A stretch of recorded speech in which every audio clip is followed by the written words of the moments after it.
Bonjour à toutes, bonjour à tous, j'espère que vous allez bien. Aujourd'hui on est le dimanche 7 décembre 2025 et je vous souhaite la bienvenue dans le français c'est facile avec Adrien. Aujourd'hui on va faire une nouvelle fable de La Fontaine, je vais vous expliquer une nouvelle fable de La Fontaine où on va parler encore une fois d'un animal. On va parler d'une belette. Je vais vous expliquer tout ça après. D'abord, comme d'habitude, je vous lis la fable doucement. Alors elle est pas très longue, quand même un petit peu, elle fait 21 lignes, mais il y a pas mal de mots assez compliqués. Donc je vais vous la lire. Après, je vais vous expliquer ligne par ligne les mots, le sens des phrases. Et à la fin, je vous lirai une version que j'ai créée, une version plus facile à comprendre pour vous.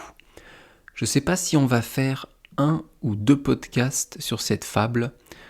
J'ai pas mal de choses à vous expliquer et aussi la morale à la fin qu'il faut que je vous explique en détail et surtout pourquoi La Fontaine a écrit cette fable et à qui il pensait quand il a écrit la fable, pour qui il l'a écrit.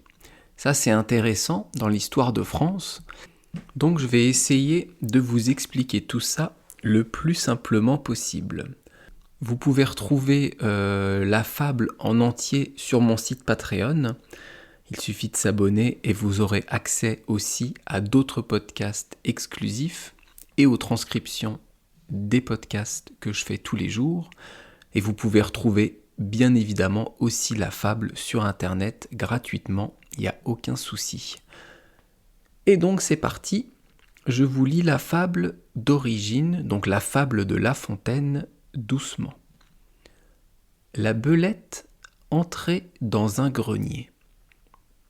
Damoiselle Belette, au corps long et flouet, entra dans un grenier par un trou fort étrait. Elle sortait de maladie.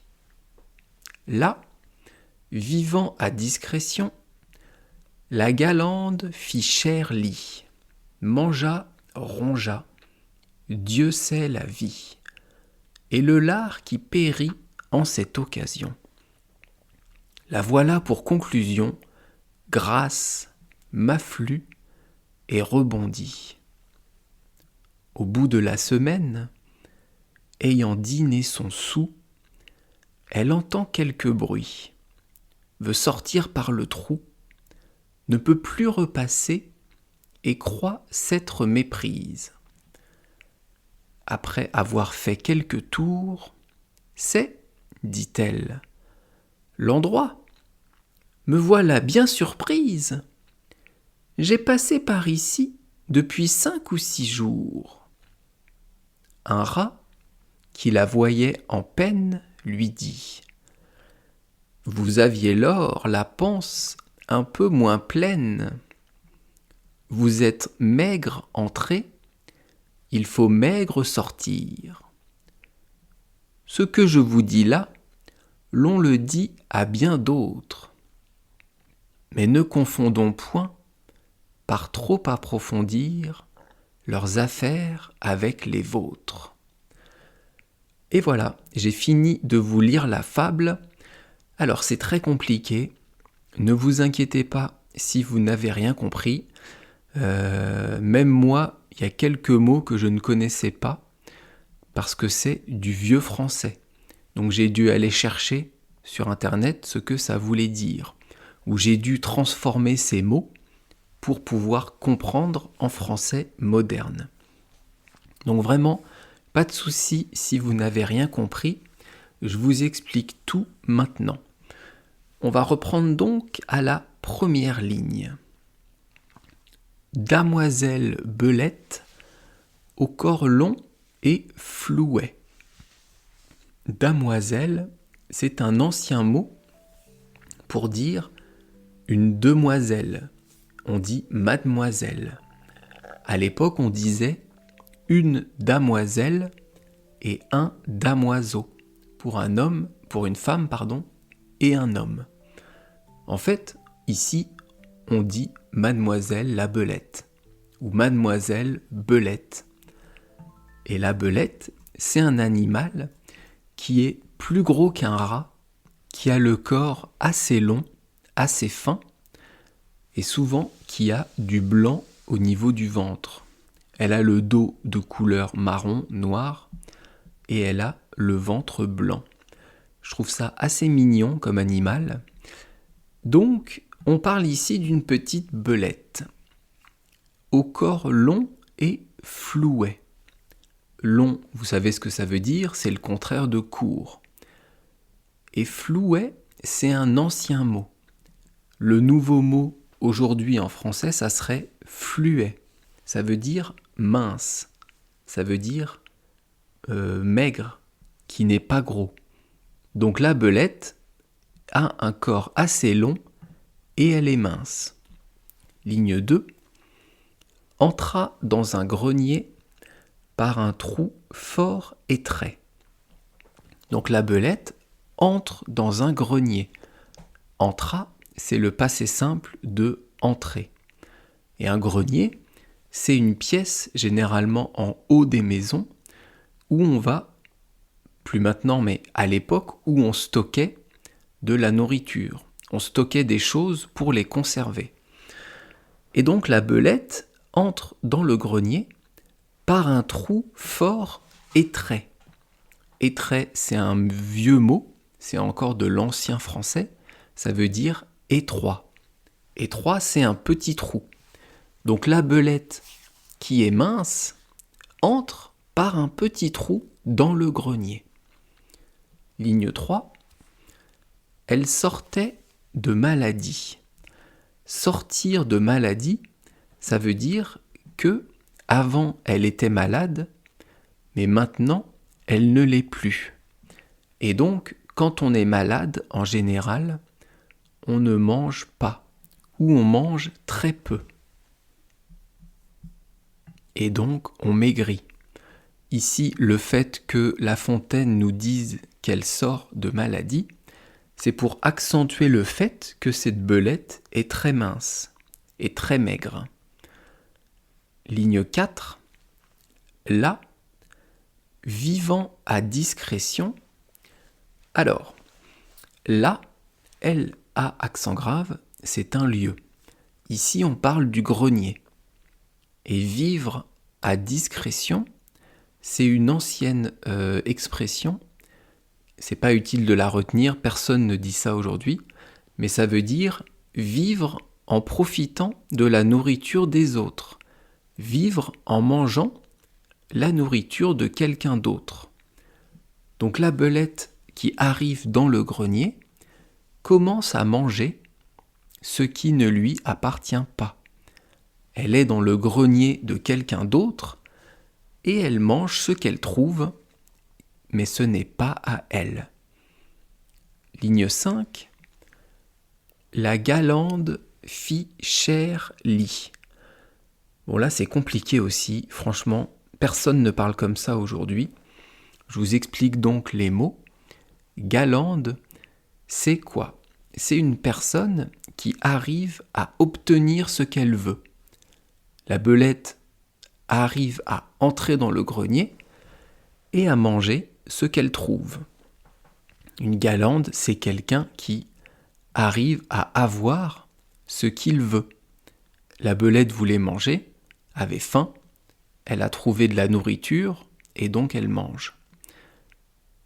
On revient à la ligne, la galande fit cher lit. Fit, c'est le passé simple de faire, et cher lit, c'est une ancienne expression, ça veut dire faire bonne chère, ça veut dire manger beaucoup. Donc cette belette qui arrive dans le grenier ne se contente pas que de manger un petit peu. Elle mange beaucoup. Elle sort de maladie, elle a très faim, et donc elle mange énormément. Ligne 6. Mangea, rongea, Dieu sait la vie. Alors ici on a deux passés simples. Mangea, c'est le passé simple de manger à la troisième personne du singulier. Pourquoi la troisième personne du singulier ? Parce qu'on parle toujours de la belette. La belette mangea, rongea. Rongea, c'est le passé simple du verbe ronger. La belette, elle a des petites dents et donc elle va ronger ce qu'elle va trouver. Elle va ronger les légumes, les fruits. Elle va manger peut-être des petits animaux qui sont dans le grenier. Et après, on a Dieu sait la vie. Ça veut dire Dieu seul sait combien elle a mangé. On ne sait pas la quantité qu'elle a mangé, mais c'est forcément beaucoup. Ligne 7. Et le lard qui périt en cette occasion. Le lard, c'est quoi ? C'est du cochon. Donc on imagine que dans ce grenier, il y avait peut-être du lard en train de saler pour la conservation, ou du lard fumé peut-être. Et périt, c'est le passé simple de périr. Ça veut dire mourir, disparaître. Et donc à cette occasion, la belette a mangé tout le lard qui était conservé. Je ne sais pas pourquoi La Fontaine, ici, il parle de lard plutôt que d'un autre aliment. Franchement, je ne sais pas. Je n'ai pas regardé sur Internet, donc j'en sais rien. Enfin bref, la belette, donc, mange tout ce qu'elle trouve. Dieu seul sait ce qu'elle a mangé. En tout cas, on est sûr qu'elle a mangé du bon lard fumé ou salé. Ligne 8. La voilà pour conclusion.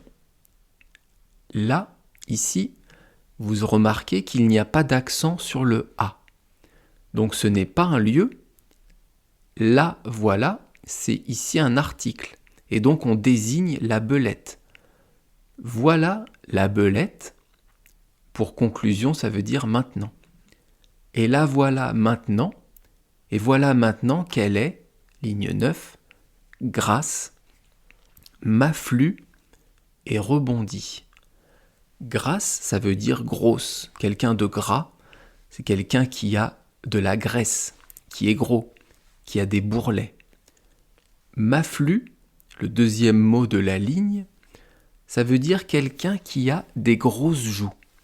Vous savez, les personnes qui sont très gros, qui ont un gros cou, qui ont des grosses joues, qui ont des plis de peau, c'est atroce, sur le visage, ça c'est quelqu'un de m'afflue. Et le dernier mot de la ligne, c'est rebondi. Une petite belette rebondie, on comprend bien qu'elle est un peu grosse, et donc c'est comme une balle qui va rebondir sur les murs, sur le sol. Elle est un peu ronde.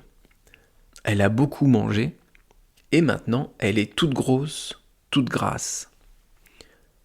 Ligne 10. Au bout de la semaine, ayant dîné son soûl, alors ici on comprend que la belette est restée dans le grenier une semaine. Et après, on a ayant dîné son soûl. Alors ayant, c'est le participe présent du verbe avoir, et dîner, c'est le participe passé du verbe dîner. Donc on a ici deux participes qui se suivent. C'est un peu compliqué, je ne vais pas vous parler de ça aujourd'hui. Non, on va pas faire ça aujourd'hui, c'est trop compliqué. Donc, au bout de la semaine, ayant dîné son soûl, ça veut dire que la belette a mangé autant qu'elle le voulait. Boire tout son soûl ou dîner tout son soûl, c'est boire autant qu'on veut, manger autant qu'on veut. Je vais profiter de cette fable pour vous expliquer cette expression. Pas demain, puisque demain on va finir cette fable de La Fontaine, mais après-demain, donc mardi, je vous expliquerai l'expression « boire tout son soûl ». Mais en fait, ça veut dire qu'elle a mangé énormément, autant qu'elle le voulait. Elle a pu manger à volonté. Je pense que je vais m'arrêter là parce que après, dans la fable, la petite belette entend un bruit et il va se passer quelque chose. Mais si je commence la ligne 11, ça va couper dans l'action. Donc, je vais m'arrêter là pour aujourd'hui. Demain, je vais continuer à vous expliquer la fable donc de la fontaine, la belette entrée dans un grenier. Je vous expliquerai surtout la morale et pourquoi La Fontaine a écrit cette fable. Je vous retrouve donc demain pour la suite de cette fable de La Fontaine. À bientôt. Bye bye, hasta luego. Matane.